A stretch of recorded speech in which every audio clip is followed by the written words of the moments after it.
Hello and welcome to another episode of Elz Tells. Elz Tells, Elz Tells, Elz Tells, what you telling? Yeah. Cities too. That felt faster than usual. Really They're up on tempo. it. We're I'm on it really, today. really here and present today. Do Do you want to tell us about your hat?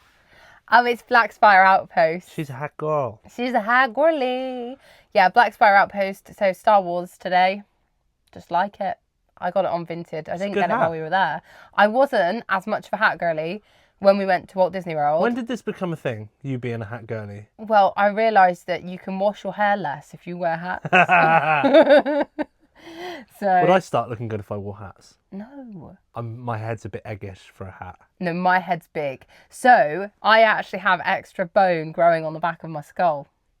They actually call it something, and they Big think head. it That's could what they be call it. yeah, bonehead. They think it could be part of the reason why I get my migraines and stuff. But yeah, I got extra bone growing, so I got and you can feel it. You've got a head like Jupiter. Yeah, I do. Big head. It's already big, and there's extra growing. Yeah, you can feel the lump. It's horrible. But you've got something orbiting your head. Enough about me and my big head. Today we are going to talk about TV shows that shouldn't have been cancelled. Boom, boom, boom. Thanks. Cut that in on time. Without the gap. No, I'm definitely leaving the pause Without now. the pause. But you Right. do have bogey in your nose. The elephant in the room is Why? the bogey you've got hanging out of Why your am I nose. so ugly all the time? We haven't been very well. We think it was corona. Let me check. There was a bat in the cave and now we're fine. Hit me up. Or is this episode 7, 6, 5? 7. In this climate, we all know that TV gets cancelled too soon. Well, we've got an introduction line here. I feel like you're like a news anchor, like introducing a segment. I'm Ron Burgundy. Go again. In this... I can't take myself seriously now. In this climate, we all know that TV gets cancelled too soon. Do we? Yep. And right when you just get invested, or you find a new favourite show, favourite character, cut. Gone. Poof. You've hooked me in. Thanks. That's the hook of You've the episode. hooked me into this episode. So I feel like it is a shame. I mean, some of my absolute favourite things have been cancelled and it feels like too soon. But you've also got the flip side of things that never get cancelled that really should be cancelled. Well, I need a list then. Well, this is what we're getting into. You've set the premise. So, Give me context. so which one springs to mind for you? Grimm. Grimm shouldn't have ended the way it did. So because it Right. did get cancelled, right? Because the Yeah. ending got so rushed. Yeah, so Grimm, was it called Grimm or Grimm Tales? No, it's called Grimm, based Just on Grimm. the Grimm Tales, obviously. Yeah. Yeah. We loved that show. Grimm was such a good show. And then all of a sudden they decided that that was going to be the end series. So it felt really rushed. And there was one last episode. And it was one of those things, wasn't it, where loads of stuff happens. And then it's a bit like Twilight. Remember Twilight, where stuff happens and they go, ooh, that didn't actually happen though.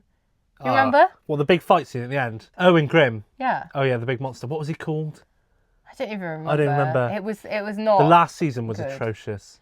And I had some characters in that I absolutely loved as well. Yeah, who was like the wolf the guy? Wolf, yeah. Who ended up dating a girl who they had a shop together. Yeah. All the potions. Yeah, that was great. It was such a good series. And his wife ended up becoming some kind of demon. But And then he ended up getting with the blonde demon, Adelaide. I remember that. that sounds a lot like Buffy the Vampire Slayer. That Yeah. was a good series as well. The one that comes to mind for me is The Acolyte. And I really want to talk about this like a little bit properly because I feel like I mention it here and there on the podcast, right? And I've like dabbled in talking about The Acolyte. But I feel like that is a show where... So, here's an example, okay? With other Star Wars shows, like Obi-Wan Kenobi and all that, they never came out and said that they were cancelled, right? They just left it. They didn't say whether it was going to be renewed or not. There are rumours now that it could be.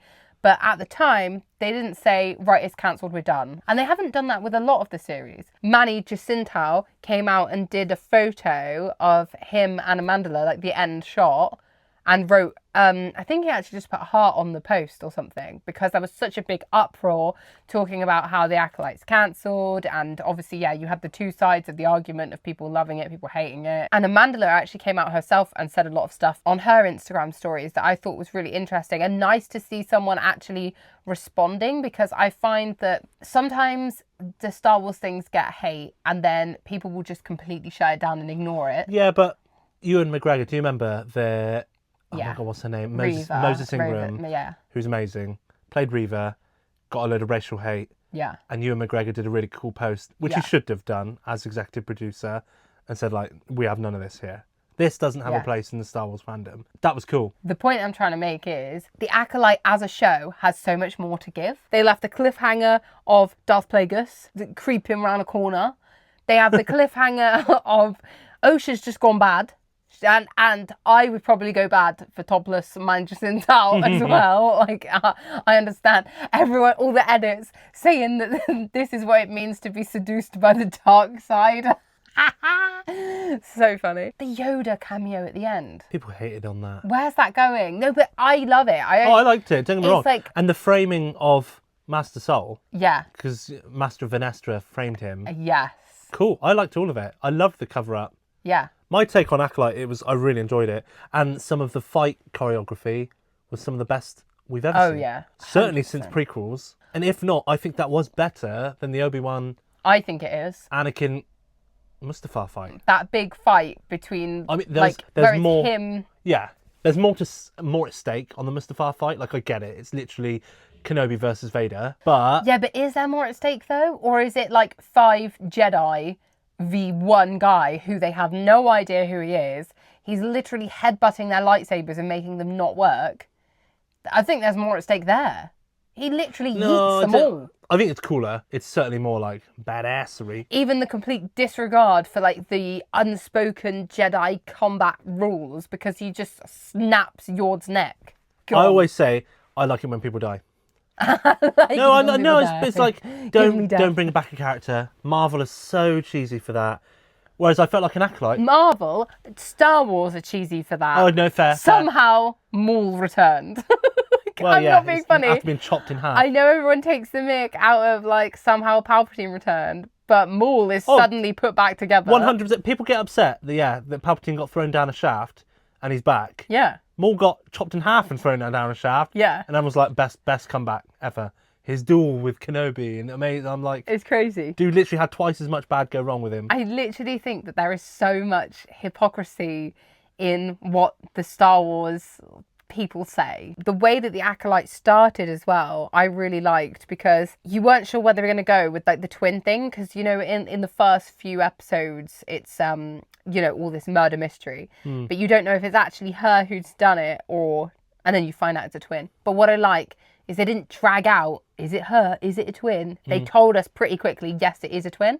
I think that's really cool. I really like the fact that we got a new perspective on the Force because it's like in our world, so Star Wars always mirrors stuff that happens in our world, right? Mm-hmm. In our world, a lot of people believe in God and things like that, but they are all different gods. You know, a Christian God is different from like a Hindu God. It's totally relevant that you would have the Force and it would be seen and messed with in different ways. I think that's really clever. They call it the thread. The thread, yeah. Yeah. Pulling on the thread. And I'm like, that makes total sense. I think that's a really cool new perspective that I wish that they would explore even more. So I find it, upsetting when something has been cancelled when I feel like they're not really listening to Star Wars fans. They're listening to the hate. I wish they would have just committed to doing it. I still have faith that they are going to bring back The Stranger, and I would settle for a series just called The Stranger that follows the thread, if you will, of Darth Plagueis and his journey with Osha and all that stuff. Yeah, I would like The Stranger. I want Manny Jacinto to come back. Surely he can pop up somewhere. Just more combat of that level. Yeah. I want to see more lightsaber dueling at that level. But even his helmet and like everything, like... Yeah. His design was insane. I feel like, because it being that material... Cortosis. Yeah. It's giving like what they did with The Mandalorian, where you have... Like Beskar, yeah. Beskar, I like that they're introducing, stuff that's like blaster-proof, lightsaber-proof, and all that stuff. Yeah, I want to explore that more, and I'm hoping that he can pop up here and there and have more of a story. I think there will be a big comeback. Like, I liken it to how Ewan McGregor and Hayden Christensen came out at Star Wars Celebration, and he had like cheering for like 10 minutes straight and started crying. I think we'll see that in years to come. And that is my big prediction for that. We've said it in the hate comments video. The fandom's the worst. Yeah. The worst Yeah, Star it Wars is fandom. so toxic. I don't know another one that's What's worse. funny is that is the most disliked podcast episode we've uploaded. Don't get me wrong, Good. it hasn't got loads of dislikes, but it's like, yeah, it's the most disliked out of all of them. Hello.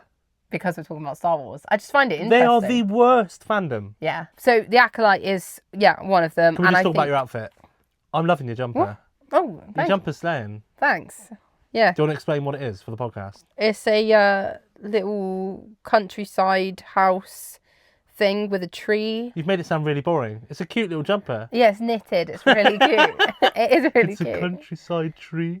It is. It's a wholesome farm girly vibe. Where'd it come from? Next. Wow. Yeah. Well, that is wow for me. Wow. Usually I buy on like Vinted or at like a vintage sale. So it is wow because it's a new jumper. I absolutely love the cast of The Acolyte as well because they have actively come out and said that they absolutely loved it. Yeah. And I really like that. They love Star Wars and they loved being in it and they loved the work that they did on it. And I love to see that because I also feel actors and actresses who have been in Star Wars who then try to distance themselves from Star Wars, I feel a little bit offended by. Like, it's not that deep, but, like, you know what I mean? I feel a bit like, oh, you've been in the best thing in the world, and now you don't want to be associated with it. That I find disappointing. Poe Dameron is one of my favourite characters of all time, and Oscar Isaac's actively saying that he would only consider going back to Star Wars if he needed to buy a new house. I find that disrespectful and ungrateful, even though it's probably banter, but, like, at the same time... Cash grab, isn't it? Yeah. Yeah, it just, and don't get me wrong, like when Harrison Ford's like talks about money, like it's funny and I get it. It is their job. He knows he's so big that those brands are approaching him for that, to get a pull. Yeah. Because Harrison Ford will get a pull. Yeah. So he can say, like, show me the money. Do you know what I mean? Well, he's old and like, you know, he's old ass man now. Like he can, he has that kind of level of stardom where I feel like, all right, he can get away with it. He also actively obviously had a great time on Star Wars. So it's like, I find it a bit disappointing when they're not part of the geekdom. But a question then, do they have to be part of the geekdom? No, but just don't disrespect it either. Fair. I've seen, who was it?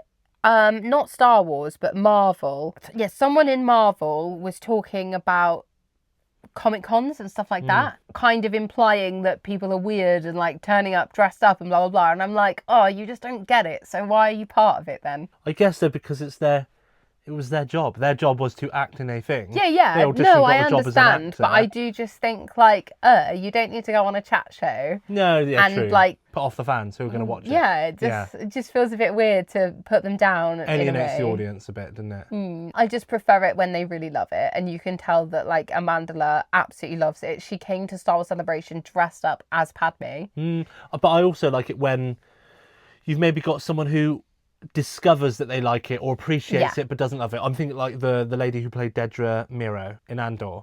She wasn't a hardcore Star Wars fan. Yeah. But she kind of came to appreciate what it was. Yeah. And the guy who played Yord in The Acolyte. But I also loved... He wasn't a massive Star Wars diehard fan. I loved that with her, though, she was actively like, I don't know much about it, I'm learning. Yes. Like, fun, not like saying, oh, you're all weird because you love Star Wars. You know what I mean? I don't know. Just, that kind of... The attitude towards something, I think, is important. And you don't have to, you know, come to every single Comic-Con in the world and be, like, fully up for it. But at the same time, don't be negative about it either. Well, especially when you're on your press junkets trying to promote it. Yeah, just weird vibes. Yeah. I do have other examples. Hit me up. On Paramount Plus, there was a series called Grease, Rise of the Pink Ladies. Do you remember me watching that? I remember you watching it. I don't know anything about it. It's been cancelled, but it's also been removed from Paramount Plus. All gone. So you cannot watch it again. Gone. Disappeared. That is because it costs them more to keep it on their streaming service and pay residuals. So they just take it off. And what residuals? Money to the actors when it's watched kind of thing. Yeah, so depending on what contract they've got set up, they'll get, you know, however many pence for however many minutes they're on screen or whatever. So like famously, Drake and Josh from Drake and Josh don't get any residuals from Drake and Josh because they signed a bad contract basically, so they don't get a single penny for how many times that is now being streamed over and over again or put on telly again. You say that, but there was no streaming back when Drake and Josh... I mean, we're talking Drake and Josh No, when we were growing up. But that's Netflix was not a thing. That's kind of the point, though. YouTube hadn't even started yet. No, but you'd get residuals for it being replayed on telly. TV, yeah. Yeah, now streaming is how you get residuals as well. So they don't have anything in their contract to say that they get anything, which is so bad. Rise of the Pink Ladies, it was, as you would guess, the Rise of the Pink Ladies. Nice. So it was them kind of forming their group, and the end of the series left so many questions unanswered. Don't get me wrong, like, not the best songs in the world or anything like that, but a very, very enjoyable series. Really, really good. And they just took it off. I don't hear anyone talking about it. Other than you, I don't hear anyone talking about it. And well, that's because it's Paramount Plus. Is that why some of these series get cancelled? Because they just don't hit. The problem with using Rise of the Pink Ladies as an example is that it was on Paramount Plus. So not many people even have Paramount No one Plus. watches Paramount Plus. Well, you say that, but there's a really good thing called, hold on, Hulu? School Spirits. Right, School Spirits. Hulu. What's going on? School Spirits is on Paramount Plus and hasn't been cancelled yet, and that is really good. I was worried that was going to be cancelled, though, because it ended on a cliffhanger, but we'll get to cliffhangers in a minute. Paramount Plus, not many people have. So I think it's already tough. But then I think, why would you take off something that you've made that's actually an original? That would be like, okay, go with me here, if Amazon Prime took The Summer I Turned Pretty off of Amazon Prime after one season. Yeah, but that's hitting. Now it is. I think it hit after series 1, didn't it? No. Well, they wouldn't have renewed it if it didn't hit. No, I didn't even know it was a thing. Were you a until slow comer? series 3. Were you a slow coach? Was I a what? Did you just say what I think you said? Were you a latecomer to the party? Yeah. They wouldn't have renewed it if that didn't hit. And Summer I Turned Pretty is good. Like, even I know what happened and watched it, a bit of it. But my point is that they don't even let you get your teeth into anything these days. Well, Stranger Things Series 1. Hold the phony. Stranger Things Series 1, I didn't watch Stranger Things until the 3rd season came out. Yeah, but we are latecomers though, aren't we? No, I'm not. We watched Breaking Bad when it finished. No, I'm not. When it finished. I give so many things a chance, right? I just didn't think Stranger Things was going to be my thing because it's quite dark, like horror vibes, or so I thought. I thought it was like really horror. Only when it got to series 3 and people started really talking about it and saying, no, it's not scary, then I gave it a go. Well, that's what I mean. I think we are a bit slow comers to things. No, that's you. Do you not think so? No, I've watched so much stuff, especially with Dad. Yeah. I watch so much stuff on Apple TV, like everything. I'm on every streaming service and I try a bit of everything. Like I say, Stranger Things was 3 seasons in. Breaking Bad was done when we watched it. We watched it all in one go. We weren't like there when it happened. But even so, the whole point is cancelling something after one season is desperate. Because like people like us, like Stranger Things is one of my favourite series of all time now. If you want to get a big audience, you have to commit to more than one season. I don't know if you even know what this is. The Santa Clarita diet. No idea. Clarita? Isn't that something to do about murder? No, it's a zombie thing with Drew Barrymore. And that is one of the ones online that everyone says is really good. I started watching it, but then when I found out that it had been cancelled, I stopped watching because I don't want to invest my time in something. They said it ended and didn't properly feel like an ending. And I was like, do you know what? I don't even want to know because it would just make me mad. So I was like, if you're not going to invest in it, I'm not going to invest my time in it. Why would I keep watching something when I know it's cancelled? If you knew that, would you watch something? No, of course not. If you know it's cancelled? Of course not. No. Because you don't invest. Another one, Pushing Daisies. Now, what was that about? So if you know, Pushing Daisies was so good. Did we watch that together? No, it was 2007 till 2009, Pushing Daisies. It got cancelled. I don't even know why. I don't know the law, but it was basically about dead people coming back to life. I need to rewatch it. But that is another one that came up a lot when I was looking. Do you remember Under the Dome? Under the Dome. That should have been cancelled. Well, it was good and then got bad. Yeah, so it should have been cancelled. Under the Dome was really, really good and really just suspenseful and cool. But then it just went weird. Yeah. And things do go weird. Like Riverdale went so weird because it went on and on and on. And that is exactly the prime thing that should be cancelled earlier. The Man in High Castle. Got weird. Yeah, that was a really cool. Good one. Great concept. They run out of steam, but then they just make it too ridiculous and fantastical. Riverdale started out as a bit of like a murder mystery vibe, really cool, dramatic teenage years, whatever. And by the end, they've all got like superpowers and stuff. It wasn't the one. There are more on here as well that people said it should have had more. Anne with an E, another Netflix one. And that was very, very good. I enjoyed that. Agent Carter, Daredevil, so quite a few like Marvel-y things. Something called Spinning Out on Netflix, an ice skating thing. I haven't seen any of these. Yeah, see, that's mental, isn't it? Yeah, am I a huge TV or film watcher, really? Probably not. Good thing you're on this podcast. Well, no, I am, because we do watch a lot of film and TV. I encourage you to watch TV. Let's be real. You don't actively say to me, let's watch this. I say to you, hey, I've heard about this. Do you want to watch it? And you say, yeah. Yeah. But it's just interesting because, like, where else would you hear about, like, TV and stuff from? Maybe TikTok. Like, you'd see a clip and then people you'd at work go... recommend stuff. Yeah, but do you ever actually suggest it to me? No, because it's like Married at First Sight. It's much more reality stuff, right? They recommend reality stuff. I love reality stuff, though, as well. Yeah, it can be good. To be fair, TV shows that shouldn't have been cancelled, I used to love The X Factor. If they brought The X Factor back now, I think it would be massive. But I just don't know if it would... Yeah, if it would hit as much. I think it would. I honestly think if they brought back the X Factor now, but in the original form of how they used to do it, or Pop Idol, like that type of thing, where they're like in a room first, then they go to the stage, then they go to the live shows. They messed with the format too much and got too crazy. It's kind of like how they went crazy with like Riverdale. Like X Factor and Pop Idol, they ended up messing with the format too much. But I honestly think that if they did it now, especially with TikTok and everything being what it is, it would be so much easier to get the hype for music acts that I actually think it would work really well in this day and age. Cliffhangers then. So just to rewind to things like The Acolyte and stuff like that leave us on a cliffhanger. Are cliffhangers too risky? Did Acolyte finish on a cliffhanger or was it open-ended? Because I feel like cliffhanger is like, what is it, the Italian Job, where they quite literally finish on a cliff with like the gold at one end of a van and then at the other. Right? Do you know, that is quite literally like a cliffhanger, or is something left open like, oh, this could go for another season, but we could not. Well, the story was told. Do you know what I mean? Well, no, for me the cliffhanger is the fact that she went to Yoda and was like, help. He's still out there as her ex-student, now has a new apprentice himself. Darth Plagueis is in the shadows. That's cliffhangers because it's leading on to something else. All right, what would you give an example as an open-ended finish then, rather than a cliff? I didn't feel cliff-hung at the end of Acolyte. I wasn't like, what now? Do you know what I mean? I was just like, that's cool. Okay, like we've left it open. I get what you're saying. I would consider that a cliffhanger because it's like a dun dun dun. Like, right, what are they doing next? So, Stranger Things, end of series 1, Will throws up like a little slug into a sink. Is that cliffhanger or is that open-ended? I think that could be open-ended because it could have been left there because it's like, oh, he still has a link. It's still out there. They haven't. And that's kind of where I felt like it was with Acolyte. Okay, I have the perfect example of a cliffhanger, but for me, it's a good cliffhanger.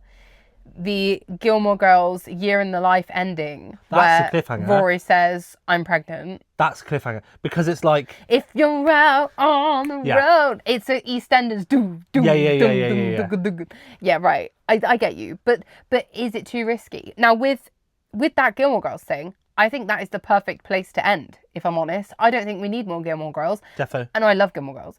But that's the perfect cliffhanger because the whole time... It's about the cycle of family and it's the grandmother, the mother and the child, right? It's taking us back round again. And that is the beauty of it. And that's why we don't hear the Gilmore Girls theme tune until after she says, I'm pregnant. That whole thing, every single episode, you don't hear Carole King singing until after she says, I'm pregnant, because that is the start and the finish. It's genius, if you ask me. I think there's nothing wrong with a cliffhanger.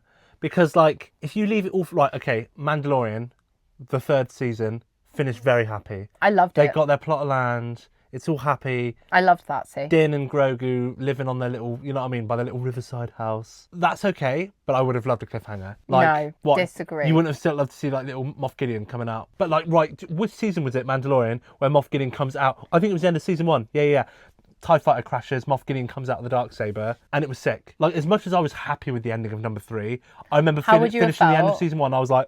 But how would you have felt if they went cancelled? Yeah, if they cancelled that, devoed. There you go. Cliffhangers are risky because you may not get another season in this day and age. Yeah, but it's still worth leaving it because it leaves it open, doesn't it? Even though you might never finish it. I personally loved that season 3 of Mandalorian ended happy, because the whole time I was waiting for one of them to die. And so the fact they didn't, and they actually kind of got a bit of happy ever after, I think is nice. I have a feeling that the film isn't going to be the same.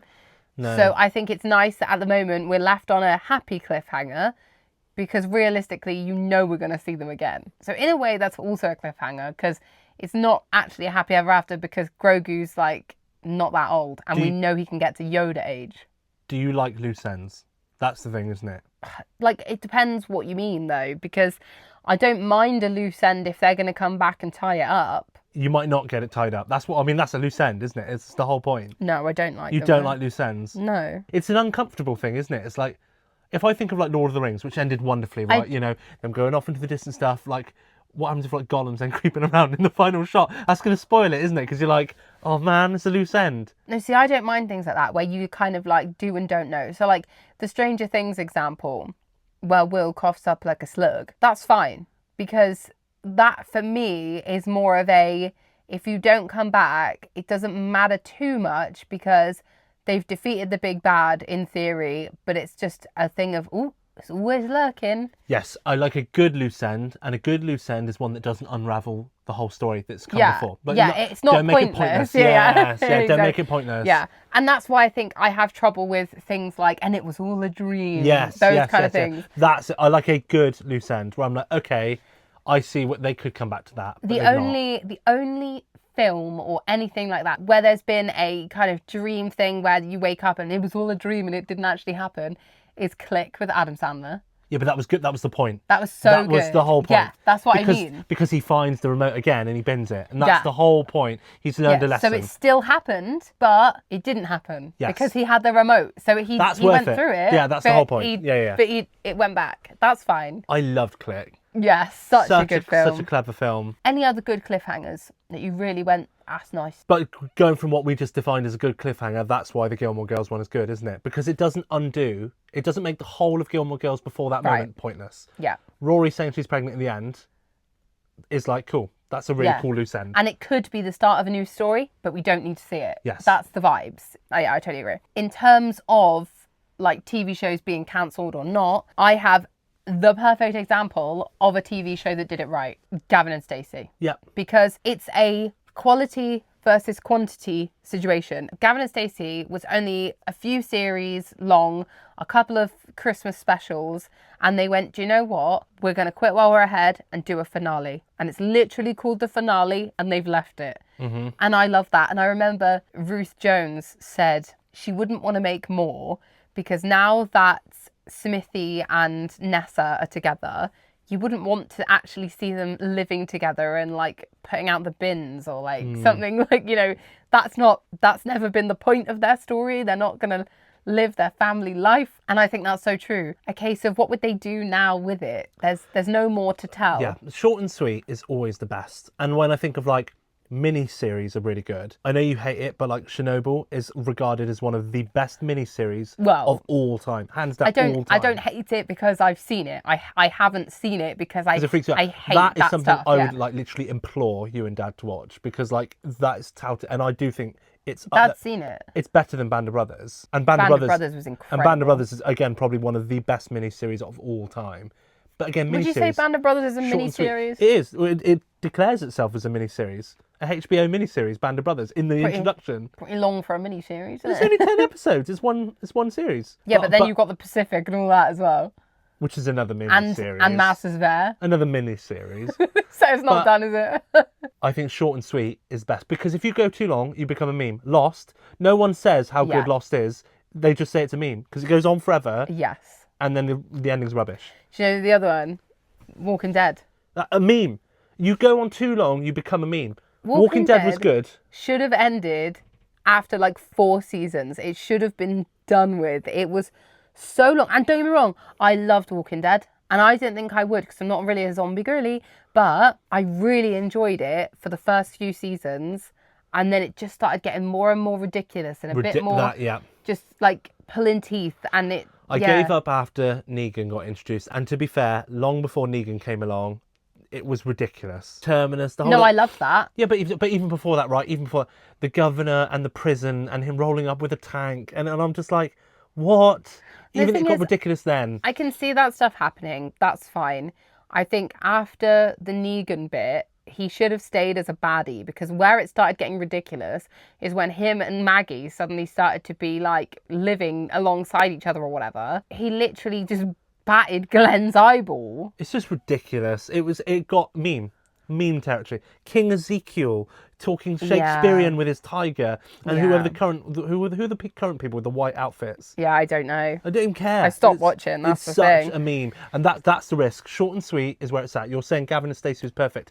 Yeah. If it had gone on for 10 series and no one would be talking about it today, we would be in the same category in the bin with Walking Dead and Lost. And it is that thing of like quality versus quantity. 100%. But the other thing is that Gavin and Stacey is like a British thing over here. Yeah. Whereas Lost and all of that, a lot of people say, because obviously it's American, like over there, they just keep going until something loses popularity. But some stuff does go for a long time and is gold. Like Friends, like 9 series. Gilmore Girls, what, 6, 7 yeah, series? Exactly. So we say short and sweet, but you can have old gold. You can go a long time with something good. Right, so here's my question. Is it because Gilmore Girls and Friends is a sitcom kind of vibe, yes, right? It doesn't venture into ridiculousness. Exactly. Yes. They don't have to do the big fantastical to keep it going. It's just general everyday life. So they can chuck in a new character to spice things up, or someone can die, or like whatever it is. So this is my question then. Where is Stranger Things now getting to that point? Because, I mean, bear in mind the whole town of Hawkins is now some massive hellish inferno. Well, we're talking about it's scaling. It's getting bigger and bigger and slightly more ridiculous. Do you know what I mean? No, see, I disagree. I don't think it is getting ridiculous, because the whole point of Stranger Things is because it is sci-fi, and that whole like sci-fi fantasy vibe, it's gonna crescendo. It's gonna have a big finish. And so I think they've done it perfectly, and I think they haven't stretched it out too long. It's a shame that they've had issues in the way of like COVID and the strikes and things like that have like delayed it being released. Some people are like, you know, they have fully grown beards now and whatever. And I'm like, yeah, but I come from the generation of watching high school things, but they're actually like 30 years old. Like John Tucker Must Die. Oh, he was meant to be playing like an 18-year-old, and he's old, but in a good way. Like, I don't mind that at all. They pulled it off. Do you know what I mean? But like if I said to you like the first thing of Stranger Things, and it's just about the 4 boys in a small town, Hawkins, and it's missing, and there's a science lab which is like a big government cover-up, cool. And then like the next series can be a bit cooler as well because they're still in the lab, and it's still about the monsters, and it's still about the kids. The next one you start getting into a shopping mall, there are Russians. There's the Russians under the shopping mall. Yeah, but I love it. That's the whole point. They pull it off. Just now we're into they're flying over in Russia and they're rescuing Hopper from Russia, and it's like, and it's getting like bigger and bigger, and I'm feeling like we are so close to being teetering on this is ridiculous. Like you're fighting the Russians with like and I feel like we're right on the edge of like they need to wrap it up really well with this series. They will. I hope they do. Faith. I really do. Because I hope we don't venture into this is getting ridiculous. Well, it's like everyone hated the Game of Thrones ending. Yep, again, got ridiculous. And that went on quite long. And then that's because they got ahead of the books. Yes, that's always a bad idea. When you start deviating from the writer who came up with the amazing world and the good storyline. I mean, it's like Lord of the Rings and then Rings of Power. It's just, you didn't like that at all, did you? Yeah. What were they doing? And has that been cancelled yet, or is that still going? No, but I know it's stinking the place out. Is it? It's stinking out the place. Stinking the place out. No one wants it anymore. To be fair, I watched the first season and then we haven't watched the second one. I didn't hate it, but it didn't feel like Lord of the Rings. No, it felt like a new fantasy series rather than Lord of the Rings. It just had a completely different vibe. It felt in the same league as the Hobbit films, which were just riddled with CGI. Riddled? Just over-reliance maximum on CGI. Right. You don't need to do that. How they shot Lord of the Rings and the effort into the props and the sets and the extras. The armies like of all the people on horses were all like the local New Zealand girls on horses who all had to have beards stitched on and glued onto their faces. And that's all women. The whole Rohirrim. And hundreds of extras in their green capes and shield maidens and stuff. All dudes. That's all women. I love when sets and all that are practical. Yep. And you can't beat it. You can't beat it. And like a good costume and all that, it is just better. Yeah. And that's what happened with the good stuff we like Band of Brothers or Saving Private Ryan. Again, they just converted entire beaches, hundreds of extras, and like all the explosives and all the stuff. It's not CGI and it's real. And they're firing blanks. They're carrying real guns and firing blanks. It's so cool and it's so believable. That's where I lose interest when it's not believable. Even though I'm watching something fantasy, and that's where Stranger Things, I really hope season 5 keeps me locked in and we're not going into crazy. The thing is, I was totally locked in. Like season 4 got more fantastical, but I was locked in. I absolutely loved it. I think one of the best moments in TV in the past whole of my life, actually, is that Dear Billy episode with Max and her running away, running up that hill. And even some of the CGI on that is mildly questionable at times. But I'm still so in it. That is testament to the writing and the acting and Vecna's costume as well. I would say the acting is probably what carries Stranger Things. Although the story's amazing. Don't get me wrong, the Duffer Brothers have done a masterpiece. That could have been very badly sold. You put other people in that role. By 4 bad child actors. I agree. And these accompanying adults around them could be awful. Who's the guy who plays Vecna? Jamie... Campbell Bower. He is incredible. And obviously we all know that Millie Bobby Brown and the boys, all of them are amazing. Phenomenal. It's carried on the actors and the stories. But of course it would be. It's kind of a bit like E.T. The young actors and actresses in that are what make E.T. good. It's not carried on the score or the set design. You're not sat there thinking, oh, this score's blowing me away. You're not sat there being like, the set design here is absolutely mind-blowing. But the whole vibe is, though, because I'm sorry, but like the Stranger Things vibe is so noticeable and it fits into that 80s aesthetic so well. They got you believing you're in the 80s. To be fair, the set design and everything is perfect. And the costumes. To be fair, and the music and scoring is perfect. Yeah, what are you even saying? You feel like you're in the 80s. I don't know why. I'm just feel like maybe I've got a little bit of hate brewing up. But what? I just hope it's good. I'm hesitant on series 5. We've spoken about this before, and he's like, oh, it's been too long, blah blah. And I'm like, no. I have so much faith and love and trust and pixie dust in the Duffer Brothers. I think it's going to be incredible, and I think I'm probably going to sob my eyes out. It just has to be good. It's been so good up till now. Like when you think of like Grimm, right? How much we enjoyed that. But then we have no reason. Was so bad. We have no reason that it wouldn't be good. I know, but we've talked about other people and say Under the Dome was so good and it was so bad. Yes, High Castle was good and then it got so bad. Whereas I think I just have so much faith in this. Riverdale got so bad. I hope this just doesn't go bad. Like, what are you going to do if Finn starts getting magical powers? And you're like, what is going on? No. What if Will Byers becomes a baddie? And he's just like... He might. As long as it's going good. Because he's been infected with the stuff from the start. Like, it could happen. I'm not nervous.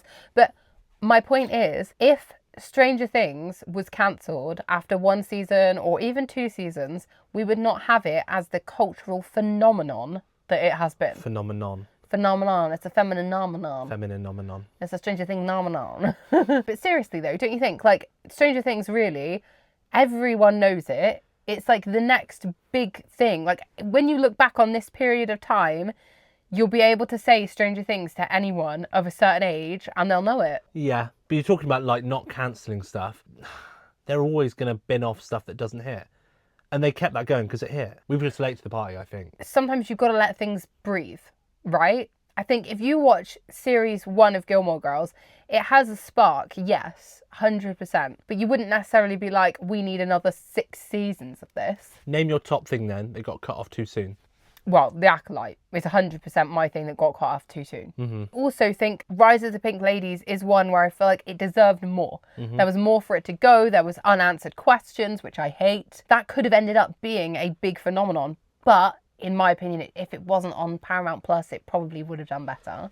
Yeah, Acolyte I agree with. I know there are probably loads of things that you guys are thinking about where it's like a series and you're like, we should have had more of that. So let us know in the comments what your top 1 is, a TV show that you don't think should have been cancelled and one that you think should have been cancelled earlier. That leads us on to Controversial Corner. Today, I would like to talk about Nepo babies.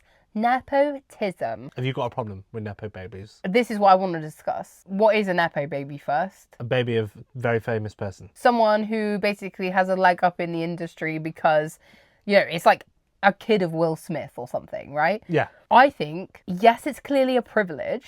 A lot of them actually are talented because at the end of the day, they are offspring or related to famous people who are good at their craft. The main thing is, obviously, they get the opportunities because they have connections within the industry. So it becomes a thing of, it's not what you know, it's who you know. And that will always be the same, whether Nepo babies or not. Do you know what I mean? Right. But it's in everything, though. It's like, I know people who only have jobs because they know someone in my family who works there already. Or, you know, like, it happens in every single industry and every single field. So I find it funny because... I think, like with how we only like a good loose end, I don't mind a Nepo baby if they're good. A bad actor or a bad, bad singer, bad songwriter, and I'm like, you're just doing that because your parents are famous.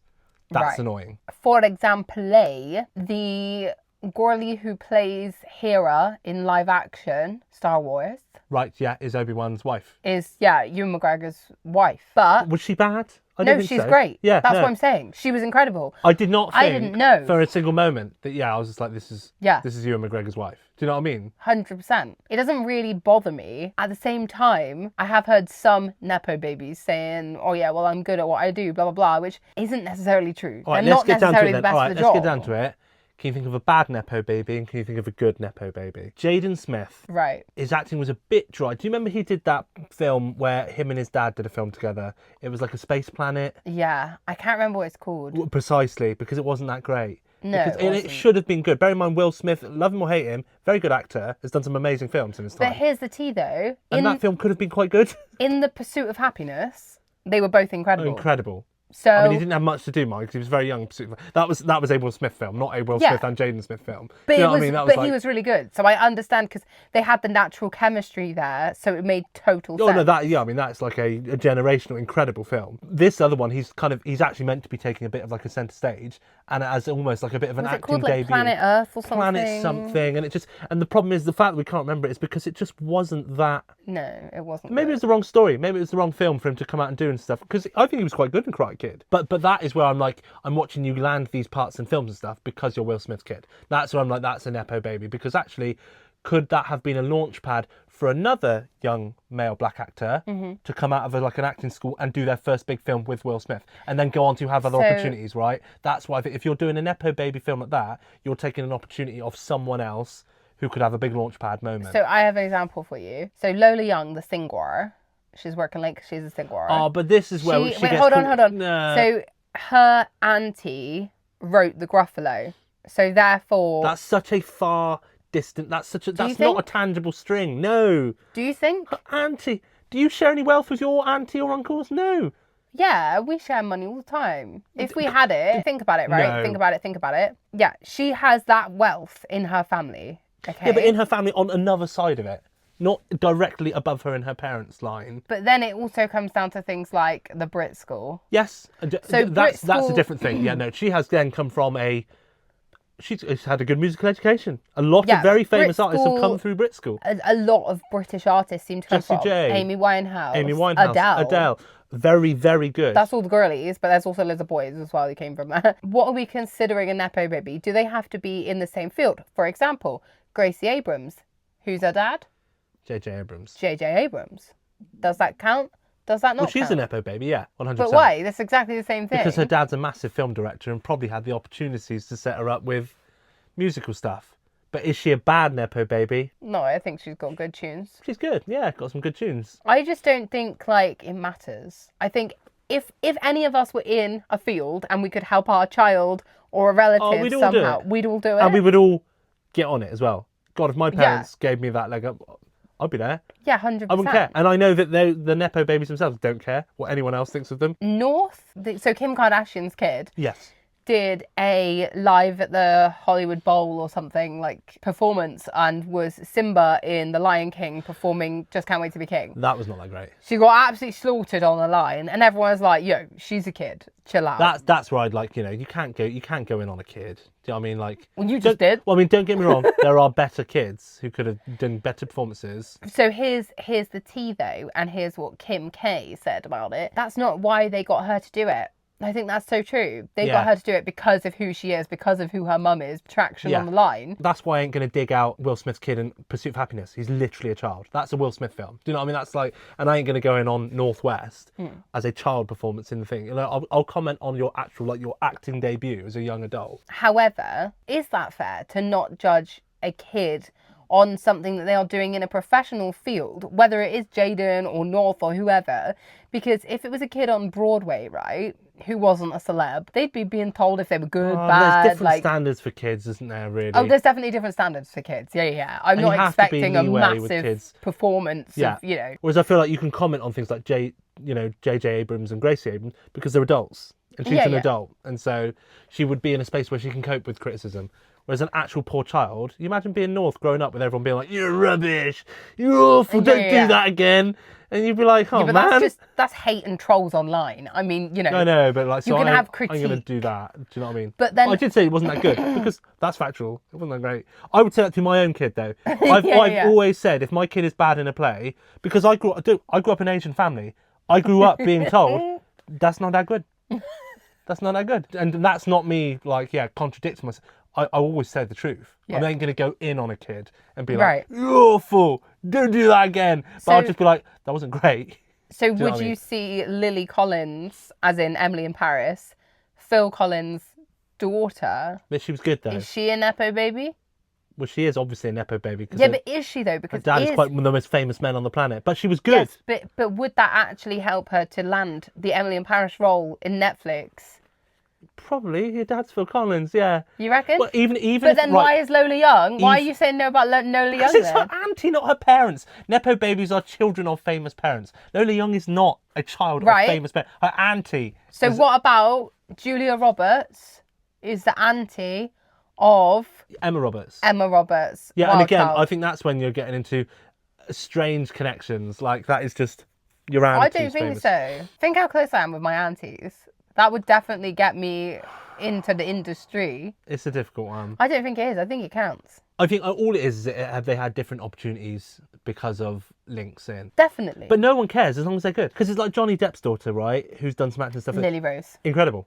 Yeah. I don't care who her parents are. Literally don't care. Because she's really good. But I'm sure some people would still be like, well, she's a Nepo baby because she probably got access to really good acting classes when she was young. I think it's when they don't realise their privilege or accept their privilege and their help there. Because in reality, a Nepo baby of someone famous is going to have the money, the resources and the connections, realistically, in any type of media field, whether it is acting, singing or whatever, you are going to have connections or at least financial help. I don't want to see a Nepo baby being like, I've done it all myself. Yeah, that's what I mean. No, you ain't. Yeah, Nepo babies definitely still work hard and all that. It's just that they have access. And like, I think also because we do music as well, you realise how much of like a shut down industry it is. Like, people don't share connections. It's really hard to get your foot in the door.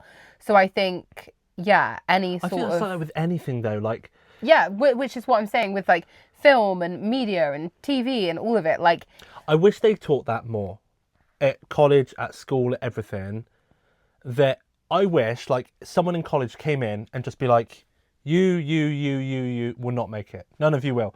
0.001% of you are going to make it. And that's the same with pro footballers, pro gamers, pro artists who make their living just off making art. Film, actors, everything like that, or top scientists, or top anything. Why do you want their dreams to be crushed? Well, dreams, but it's just like, otherwise I'm sat here realising it then in my 20s being like, oh, that's okay. Like, I'm at peace with it. Like, I'm never going to make it. But that's fine. But I wish someone told me that 10 years ago, instead of me thinking like, if I just post this, if I just do this, if I just work hard here, if I just get to this many monthly listeners, if I just do that. It also depends though on what you mean by like make it. Yeah, define success. But I didn't start defining success as like, you know what, I'm happy because I do it because I'm happy. Right. Until my mid-late 20s. And I was like, actually, I'm with my wife, I make music, I'm happy, I work my day job anyway. It's the I've same got the car I want, with the phone I want, I'm fine. You know, it's like... the same thing with this podcast. It's like, you know, why am I doing it? What am I looking for? What would I deem as success? And for me, I'm just enjoying it and like doing it with you. Like, my family's healthy, my cats are led here healthy, I'm not ill. You know, it's like... Exactly.